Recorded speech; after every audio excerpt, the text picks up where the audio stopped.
Heyo everybody, Haku here with my live reaction for Tower of God Chapter 582 or Season 3 Episode 165. Sorry if you can hear my fan on in the background, it's just extremely hot, so I needed it. But yeah, excited as always to read. Gonna talk about a few different things about last chapter, because last chapter, the previous few chapters really in general, were really big. So there's some stuff I want to talk about. I mentioned this in the comments of last video, but I looked in the Korean translation, as I've been doing lately afterward, and I say translation, the original Korean. I looked back, and Giskar's name is pronounced or written Giskar in Korean. So that's the pronunciation I'm going to go with. I'm just going to call him Giskar. But thank you to Eligius, I'm not sure. I always do that whenever I bring them up. Thank you to them on Discord who brought up that Giskar, with a D at the end, is actually the name of a famous French author. I mentioned last week in last week's video that, of course, now we have Hugo, who's the captain or leader or whatever you want to call her, of the battleship Victor, and Victor Hugo is the author of, I believe it's the Hunchback of Notre Dame. For some reason, I wanted to say Three Musketeers, but it's Three Musketeers Dumas. It's not Victor Hugo. Victor Hugo is Hunchback of Notre Dame. So again, two French author names for new Pobedao characters, which makes me think if you go back through other Pobedao characters, is it possible that you can also find similar references to French authors? I don't know enough about French or French authors to confirm this, but also Giskar's last name was like de Stang, which is like D apostrophe Estang with an E, which made me think, okay, is Gustang, again, I don't know enough about French, is that another reference to somebody or something in French? It made me think that. Is it a theme with the Popedaos? We know that the Coons have a sort of Spanish theme, not all of them, but in general they're meant to have a Spanish theme to their names and their attack names. Maybe there's a similar French theme to the Popedaos and their names. And then Lopobia is just all over the place. Like, I talked before about the insane naming sense of CU, but it's like, they're not like real Lopobias, but I just want to know what was the thought process behind Haracha, Hasacha, your Haracha, your Hasacha, your Yasratcha, and your Kendrick. I want to know the thought process behind all of them. But like, even among the real ones, you have Elbaba and Elaine, which have the L at the beginning, the L sound, EL, at the beginning. And their father and daughter. But then you've got like Mur and Koyup, you've got Liliel and Chiliel, which are similar being twins, but you have Laura, you've got Robodon or Lobodon. Kirin is at least a little more straightforward with the reference for his name, but Dump and Weeby, you're all over the place when you get to Lopobia names. So I guess that's, well, there is more to talk about, because there's the stuff that Gustang was talking about at the beginning of last chapter, which is huge. You know, it's really weird. He's like, yeah, we all had our memories suppressed and we had different methods of doing it. And you would have thought they would have done this after like the original V and Arlen situation, but apparently not until after the Eurasia N situation did they do this. So it's like, they didn't do that until, I guess, I don't know how long ago it was, but at least more recently. You would have thought it would have been like way longer ago after the original V and Arlen stuff. So that's a really interesting thing. And Gustang says that after the Floor of Death incident, he sort of received a revelation. Now I'm like, I don't know if that's like a literal revelation. Did Enryu tell him something? Did somebody tell him something around that time? Or is that like the figurative sort of revelation? On that day they received a grim reminder that there's people just hanging out outside of the tower that are doing their own thing and can come in and affect the tower. People like Enryu, the outside god, etc. Is it that kind of revelation? Like Gustang sort of woke up and was like, wow, while we're playing games as family heads in here, there's people outside that can interfere with all of this and are seemingly really strong considering what Enryu did. But then again, I believe it was Eligius who said on Discord, they were like, oh, I thought it might have been the actual Floor of Death arc. And I don't know what it would have been in the Floor of Death arc unless it's something like, so we know from the Nest that the family heads knew when an irregular entered. They knew when Bomb entered, and they had their different opinions on what to do about it. Maybe they didn't know that Rachel also entered, because he and Traumerei keep saying irregulars, plural, last chapter, and we see that, you know, Gaston has some plots and plans going on involving Rachel. The irregular, you know, Rachel was the one who brought back the Fitbit to him, or the Apple Watch. So with that, maybe the revelation he received, like Bomb was like, hey, come save my friend, he sees Rachel, and Gaston hatches a plan where he's like, oh, there's two irregulars, maybe the others don't know about this one, and I can use that to my advantage.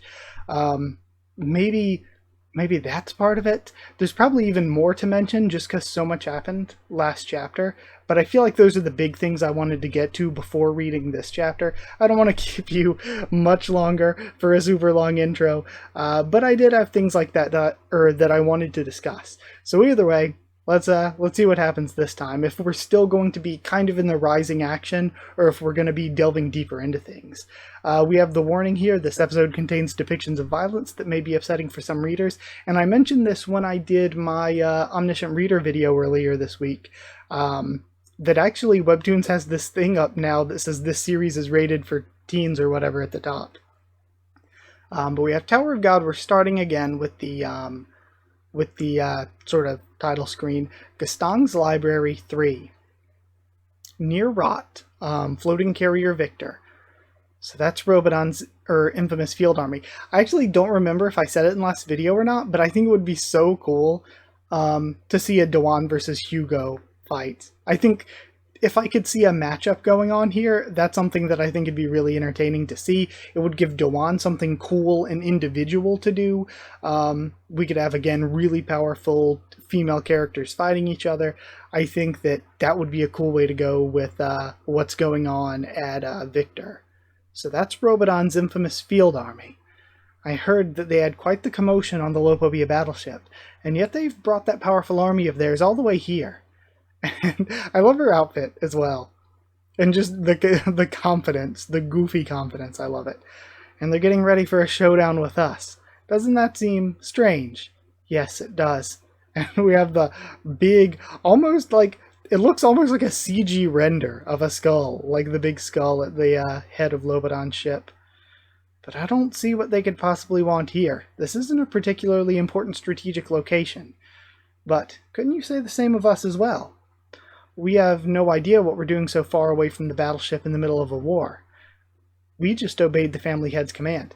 Okay, so Hugo's putting it together. They're like, why is this army attacking us? We're like, no, we're not important. We're nowhere important. But then on the other hand, it's like, okay, well, why did Gaston send us? Because Hugo's got a little bit of an ego, maybe justly deserved, we don't know yet. Hugo's like, okay, well, why would Gaston send me out to the middle of nowhere? So there must be something important. We just obeyed the family head's command. I wonder if you know, Robodon. Do you know why the family head sent us here?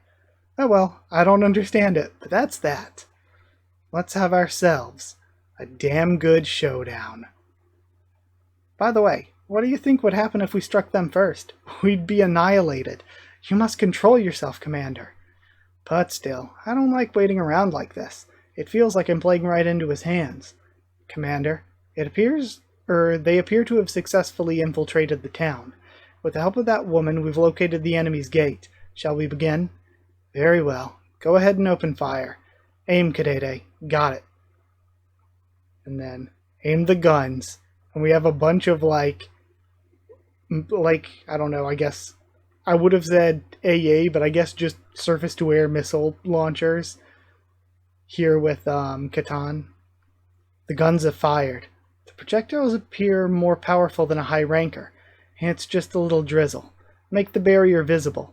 Yes, Commander. Okay, so they had an invisible wall set up. Now's our chance. And we have Dawan's flower petals.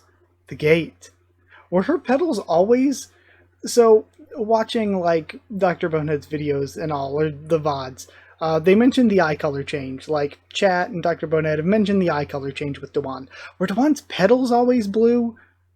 For some reason, like I haven't read the walls in a while, for some reason I was remembering the flower petals as pink as well. But maybe the flower petals were always blue and I'm just being forgetful. It could be connected to the town where those two went. I have to destroy it. I can't stand the idea of working with Lopobia's army, but as long as I can stop this war and save innocent lives, which was her motive to begin with, I've already made up my mind to do so. And she starts breaking through. We're under attack. Oh? This is neat looking. The gate has been destroyed, this orange swirling in the middle. Where's the enemy? I'm not sure. She vanished. Commander, that woman destroyed the gate. Was that some kind of spell? It's quite impressive. All troops, defend the ship while remaining in formation. Even if the enemy attacks, do not let them provoke you. What? Why are we retreating? We have the upper hand. It's the commander's orders, and of course Kadede isn't in on what they're actually trying to do. Are you disobeying the commander? No, of course not. Forgive me. But even if we stay on the defensive, the standoff won't last forever. Eventually one side will lose their temper and explode. And, once the troops begin fighting, we'll have no choice but to send the Beastkin into battle. You two Beastkin had better hurry. And we see the troops behind. That night in the town, the inn where Yama and Yasratcha are staying. Did you get some rest? Stop worrying about me. It's not like you. You won't have any trouble because of me. Robodon's already in a standoff with the floating carrier Victor. So, let's be quick. And we see, I love the design of Rot so much. And actually, it's so cool. I mentioned that, because this building looks really, really similar to Notre Dame. So it's interesting I mentioned that Victor Hugo was the author of The Hunchback of Notre Dame, and now the building on Rot by Victor looks like Notre Dame. So let's be quick. According to their sources, and they leap up onto one of these balconies, the book should be in there somewhere. Like, it doesn't look like... The basic shape is the same. It has the shape with the two towers on the side and the main building in the middle. But they go onto one of the balconies. The book should be in there somewhere. Alright, they start going into one of the windows. The place is completely unguarded. It's almost like they want someone to come in and steal the book. We've made it this far without any snags. Stop making it sound like we're walking into a trap. Anyway, the book appears to be in the last room of the library. Let's go through this door in the middle. What's wrong? Nothing. I just thought I heard someone inside. You heard someone. And they rush in. Come on, let's hurry. Central door in the library. Alright, and we have Giscard closing the doors. Oh, I like Giscard's design. I'm just now noticing, I didn't notice last week, the thing on the center of his neck. It opened. Oh, never mind, he's opening it rather instead. And Yama tries to blitz him, Yasratcha as well. Both of them just immediately going to kill this guy, regardless of who he is. And we see, oh, he avoids and puts something on their wrists. Are these going to be handcuffs or something? Are they going to be like trapped together? Or is it just two individual things? Alright. So it's you. You're the two suspicious beastkin who came into town today. Did you come for the book?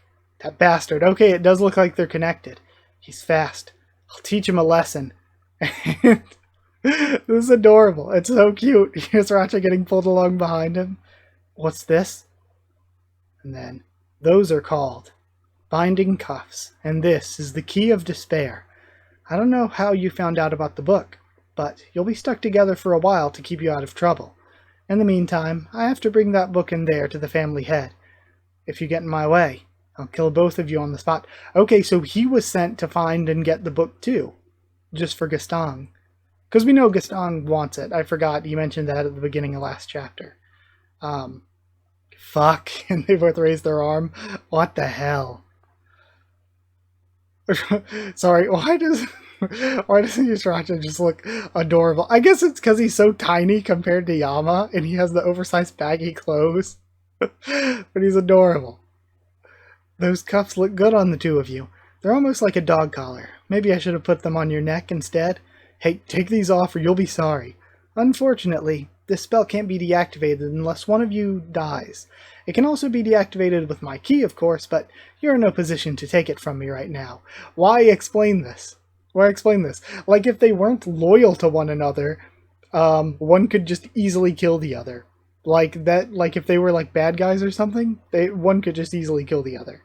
Um, Also, explaining that they can take the key. Like, just letting them know, okay, we'll just take the key.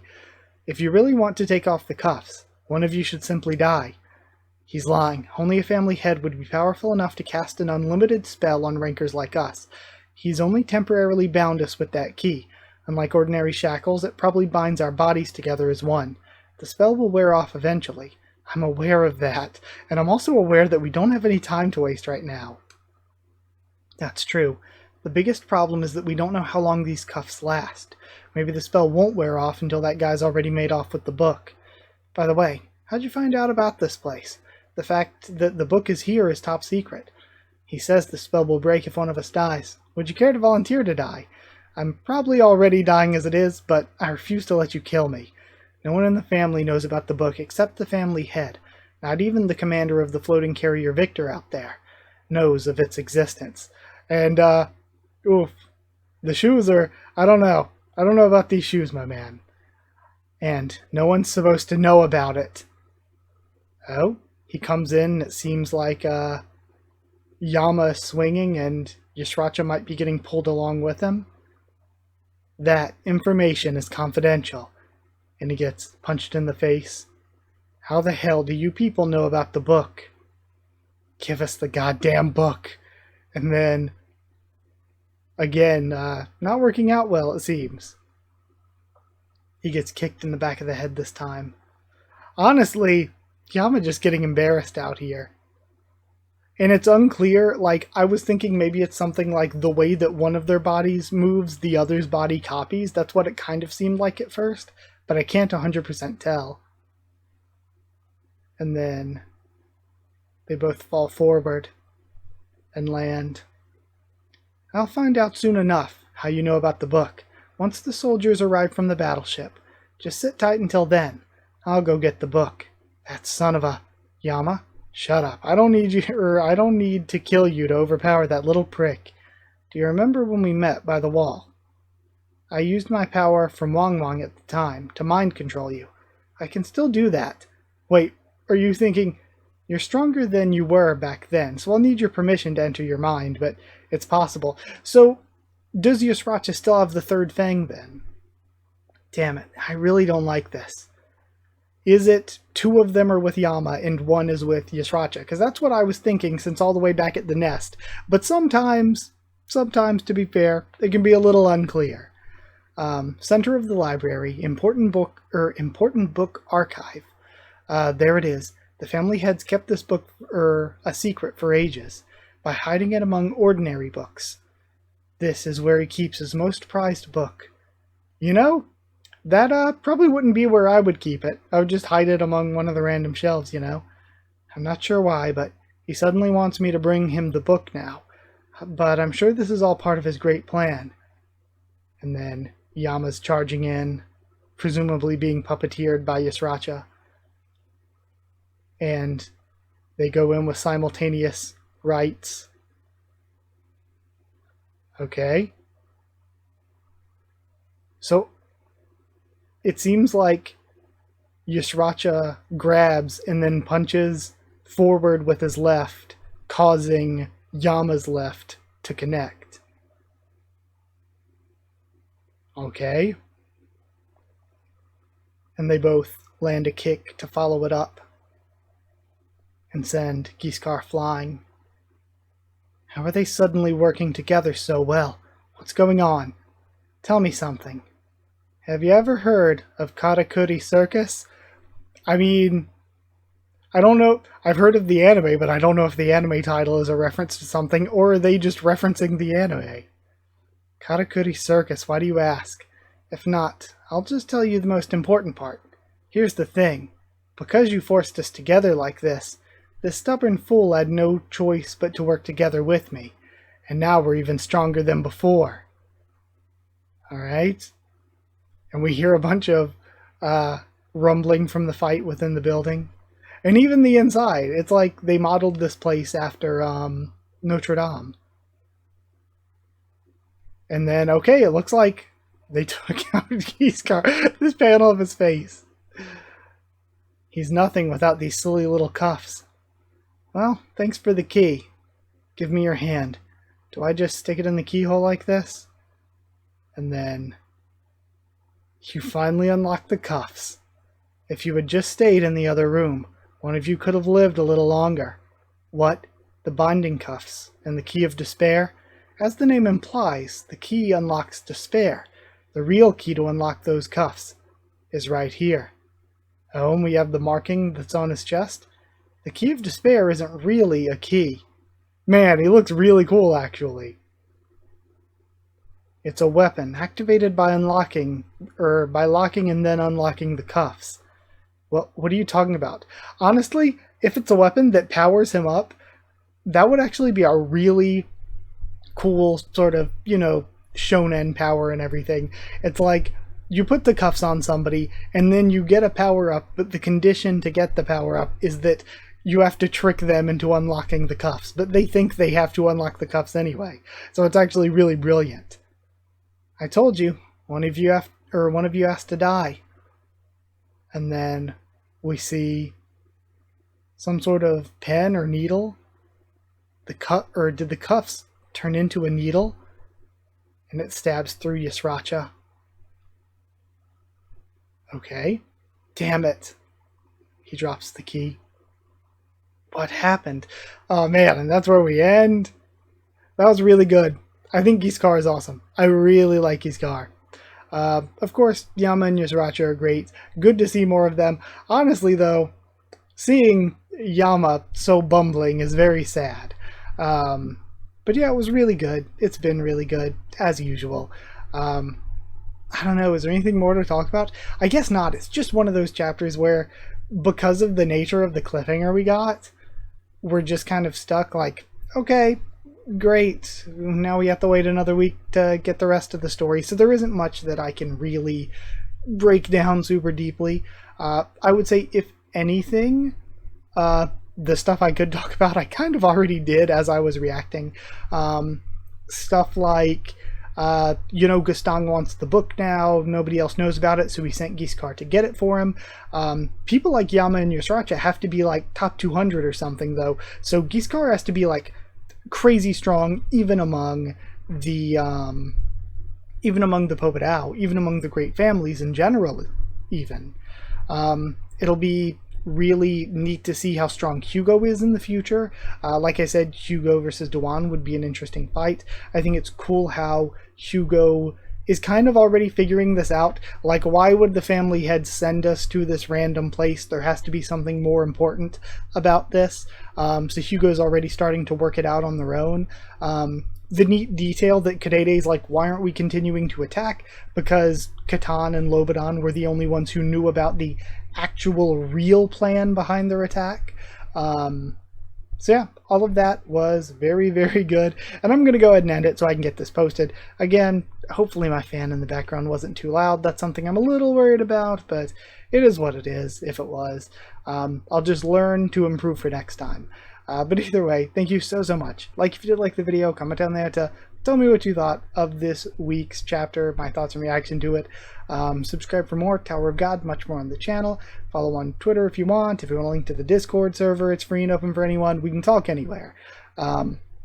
If you'd like to help support the channel to help me to continue to make videos, you can drop a super thanks down below, or if you want one piece of it early, if you want a shout out at the end of videos, you can become a patron by going to patreon.com/HakuOfTheTubes, or a link will be in the description, or you can go and join down below, hit join down below the video to become a member. Either way, thank you to people who are channel members and patrons. Thank you to Chosen Regular Evan Holly, Magical Girls, FR Nono and Smeller Dog, Cherryton Student, David Langstaff, Slayer Candidate, SG, and Pure Element Pati Ardialo. Thank you all so much for your support, and thank you all so much for supporting and watching. Thank you so much, and I'll see you all next time.